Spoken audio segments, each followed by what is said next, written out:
ये मर्डर की कहानी कानपुर की है। यहाँ राजेश गौतम अपने परिवार के साथ रहते थे। वो पेशे से टीचर थे। ज्यादा कमाने के चक्कर में वो साथ में प्रॉपर्टी का भी काम करते थे।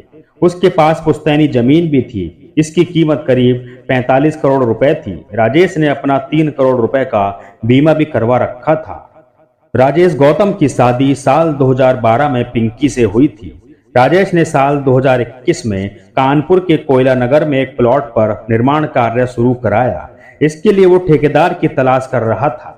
किसी ने शैलेंद्र के बारे में बताया। फिर उसका संपर्क राज मिस्त्री शैलेंद्र सोनकर से हुआ।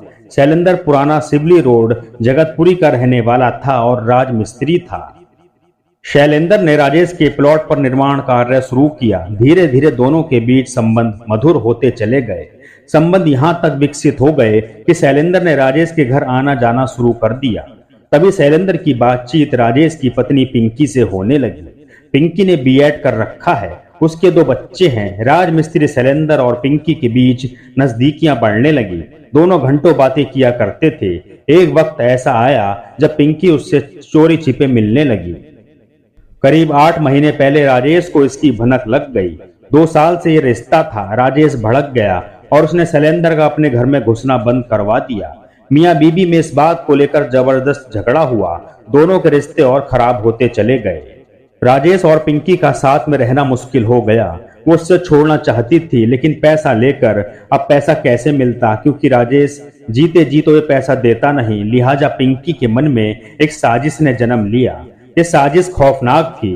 वो राजेश की जान लेने के लिए तैयार हो गई। सारी बातें उसने शैलेंद्र को बताई। दोनों ये भूल गई कि अगर पकड़े गए तो बर्बाद हो जाएंगे, लेकिन उस वक्त उन्हें जो सही लगा वो उन्होंने किया। वो राजेश को इस तरह से मारना चाहती थी ताकि वो आराम से मर जाए और किसी को भी शक ना हो। लिहाजा उसने राजेश के खाने में जहर डाल दिया। राजेश से जहर खा लिया और जब उसकी हालत बिगड़ी तो उसे तुरंत अस्पताल में भर्ती करवाना पड़ा। वो किस्मत से बच गया। दिन बीतते गए। ठीक होकर राजेश वापस अपने घर आया। पिंकी दिखावे के लिए उसकी सेवा करती रही, लेकिन एक बात जो पिंकी को परेशान कर रही थी वो थी शैलेंद्र से नहीं मिलना। पता नहीं क्यों पिंकी को अपने बच्चों का भी ख्याल नहीं आया। एक वक्त ऐसा भी आया जब पिंकी ने राजेश को मारने की फिर प्लानिंग रच डाली। शैलेंद्र ने अपने ममेरे भाई विकास और एक साथी सुमित कठेरिया को 4 लाख रुपए में राजेश की हत्या की सुपारी दे दी। दोनों साथ में रहना चाहते थे क्योंकि दोनों की नजर राजेश की बीमा की रकम और पुश्तैनी जमीन पर थी। ये भी बात सामने आ रही है कि आरोपी फिरौती की रकम लेकर भाग गए, इसलिए खुद पिंकी ने जिम्मा संभाला।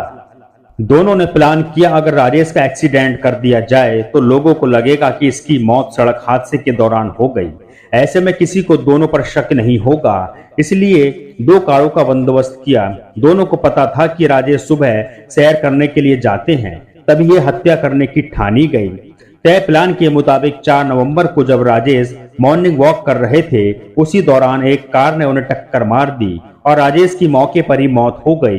कार में शैलेंद्र और सुमित कठेरिया मौजूद थे। ये कार आगे जाकर एक पोल से टकरा गई।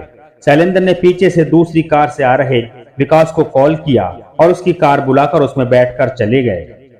पुलिस को घटना के बारे में पता चला। मौके पर पहुंची पुलिस ने जांच शुरू की। इससे पहले भी राजेश को मारने की कोशिश हुई थी और अब उसकी मौत हो जाना ये इत्तेफाक था या साजिश, इसको लेकर पुलिस मंथन कर रही थी। इसी बीच राजेश के परिवार ने बड़ा आरोप लगा दिया। राजेश के भाई ब्रह्मदत्त ने कहा मेरे भाई की हत्या की गई है, क्योंकि कुछ दिन पहले भाई ने कहा था कि कोई उसका मेरा पीछा करता है, मेरी हत्या हो सकती है। पुलिस के हाथ एक सीसीटीवी लगता है। इस सीसीटीवी में दिखा कि जिस गाड़ी से राजेश को टक्कर मारी गई और जिससे आरोपी भागे थे वो दोनों गाड़ियां पहले एक साथ एक जगह पर खड़ी नजर आई थी। जांच की गई तो कार में लगा नंबर फर्जी निकला। इस बीच पुलिस ने पिंकी से कई बार पूछताछ की, क्योंकि शक की सुई पिंकी पर घूम रही थी। इस बीच पुलिस को खबर मिली कि पिंकी ने जहरीली चीज खा ली है। वो अस्पताल में भर्ती है। पुलिस का शक और गहराया।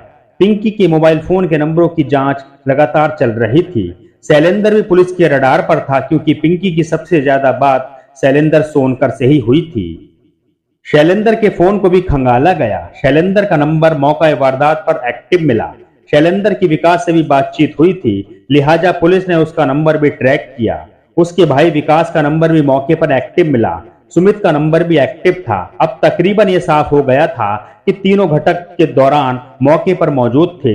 साथ ही पुलिस ने राजेश की पत्नी पिंकी की कॉल डिटेल निकलवाई तो पता चला कि उसकी शैलेंद्र सोनकर से बात करने के लिए बातचीत हुई थी। बिना वक्त गवाए पुलिस ने शैलेंद्र को पकड़ लिया। उससे पूछताछ की गई तो उसने अपना जुर्म कबूल कर लिया। फिर पिंकी ने सारी कहानी बयां कर दी। पुलिस ने पिंकी के साथ ही राज मिस्त्री, शैलेंद्र और उसके ममेरे भाई विकास को गिरफ्तार कर लिया। सुमित अभी फरार है, उसकी तलाश की जा रही है। इस मामले में अगर पुलिस थोड़ा एक्टिव रहती तो शायद राजेश की जान बच सकती थी। और ये भी समझ से परे है कि आखिर क्यों राजेश ने पुलिस का सहारा समय रहते नहीं लिया। तो रियल मर्डर की कहानी है कानपुर की, जहां कैसे एक बीवी एक राजमिस्त्री के प्यार में पड़कर अपने पति का मर्डर करवा देती है। अगर आपको आज की क्राइम की स्टोरी अच्छी लगी है तो कमेंट्स बॉक्स में जरूर बताएं। और अगर आपने हमारा चैनल अभी तक सब्सक्राइब नहीं किया है तो चैनल को सब्सक्राइब करें। इसी के साथ नोटिफिकेशन की बेल आइकन को प्रेस करें, जिससे आपको हमारी आगे आने वाली और क्राइम की स्टोरी की अपडेट मिल सके। चलिए मिलते हैं आपसे अगली और स्टोरी के साथ, तब तक के लिए नमस्कार।